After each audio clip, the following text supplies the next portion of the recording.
I'm Diasha. This teacher guide is about our Mindset Learn series of lessons on investigating materials.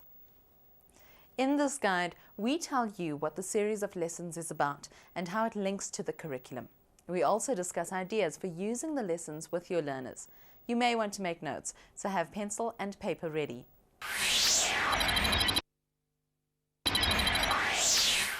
There are 7 lessons in this series in which we begin to explore the world of materials. We start by examining a macroscopic view of materials and then show how this is linked to microscopic models of matter.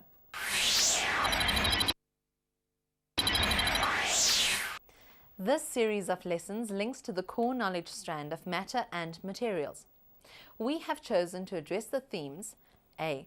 Observing, describing, classifying and using materials, a macroscopic view, and B.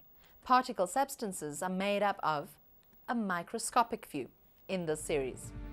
We have addressed assessment standards related to all 3 learning outcomes in the series.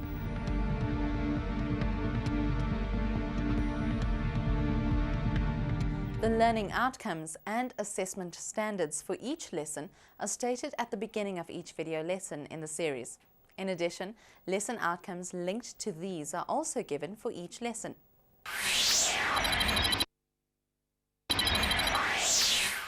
For this series, we have adopted an inquiry approach, and so we show how observations in everyday contexts, like a kitchen, can be used to introduce important terminology and concepts. But we also show how to plan an investigation by following the steps of the scientific method. To classify and explain the observed physical properties of matter, we move from the macroscopic view to the microscopic to demonstrate how models can be used to visualize what happens inside different types of materials. We also show that knowledge about materials is not new, but that indigenous knowledge is reflected in the structures built by our ancestors. To pull all the threads together, we investigate how the use of materials has changed over time and consider the impact materials have had on society and the environment.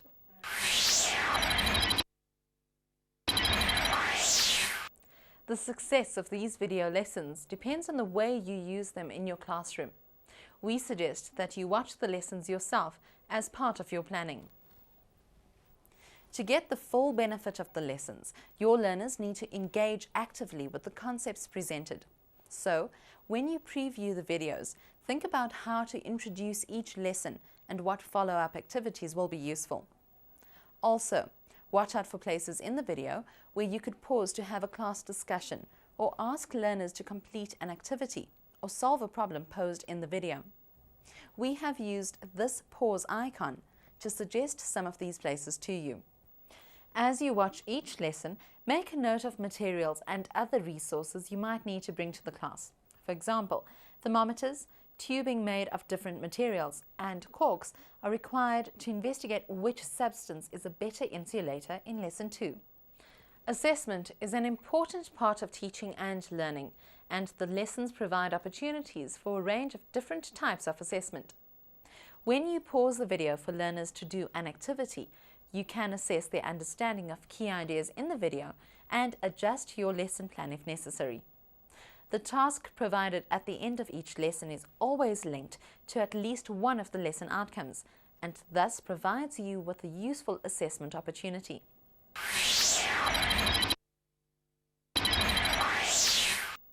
We chose a kitchen as the context for our first lesson, but this is obviously not the only context you will find materials in. We suggest that you encourage your learners to find other examples of everyday materials and to identify their physical properties too. The vocabulary list that develops during this lesson is very important. Encourage your learners to write down the definitions of key words. For example, they should be able to recall and explain what a thermal insulator and a thermal conductor are. The task at the end of this lesson links to the idea that valuable lessons about the properties of materials can be found in our indigenous knowledge system. The key idea in Lesson 2 is that planning and investigation requires very careful thinking. It may be useful to ensure that your learners understand the concepts of variables and fair testing after watching this lesson, as they need to carry out an investigation themselves when completing the task. Encouraging your learners to collect empty cold drink bottles and items of clothing ahead of time will also mean fewer delays in completing the task. In the third lesson, we show that matter is classified into three important groups: elements, compounds, and mixtures. We begin with the simplest form of matter, elements.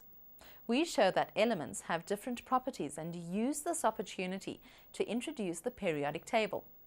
We show that there are three large categories of elements, namely metals, semi-metals, and non-metals.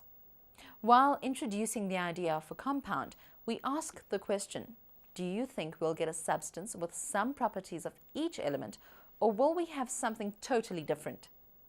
A pause button has been inserted at this point to give your learners the opportunity to discuss this question before watching the experiment. It may be an idea to take a class vote and then continue watching the rest of the lesson.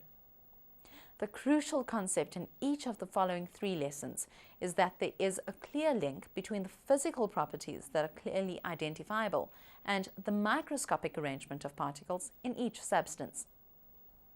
The microscopic world is not visible, so models need to be made to explain the macroscopic properties.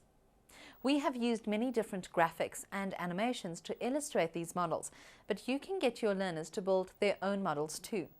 They can use cardboard, plastic, toothpicks, or marshmallows.